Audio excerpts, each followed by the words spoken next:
Every morning is a fresh start, মানে প্রতিটি সকাল একটা নতুন শুরু, যা আমাদের প্রতিটা দিন আমাদের এক একটা করে শিক্ষা দিয়ে যায়। By the way, let's get to the point. আসল কথায় আসি যে আমার প্রতিটা সকালই এরকম ল্যাথখোর দিয়ে শুরু হয়। আজ ঘুম থেকে উঠতে প্রায় 7টা, সাড়ে 7টা, মানে 7:45 বেজেই গেছিলো।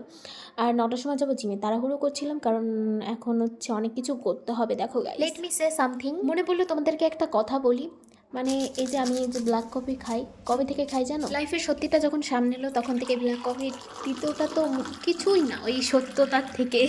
এভরি মর্নিংয়ে এটা আমার চলে, প্রতিদিনকার রুটিনে থাকেই এটা। কফিটা খেয়ে কিছুক্ষণ মানে 10 মিনিট রেস্ট করে তারপর আমি যাবো জিমে। আমার কি মনে হয় বলো তো, প্রতিটা মেয়েরই মানে ফিটনেসের মধ্যে থাকাটা খুবই জরুরি। কারণ ছেলেদের থেকে মেয়েদের একটু সমস্যাটা একটু বেশিই থাকে, যেমন পিসিওডি প্রবলেম, আরও বহুত কিছু। ঠিক আছে, আজকে ছিল লেগ ওয়ার্কআউট, তো ভালোই কষ্ট হয়েছিল। বাড়ি এসে লাঞ্চটা সেরে নিলাম। তো ভিডিওটা কেমন লাগলো অবশ্যই কমেন্টে জানিয়ে। Bye, tata.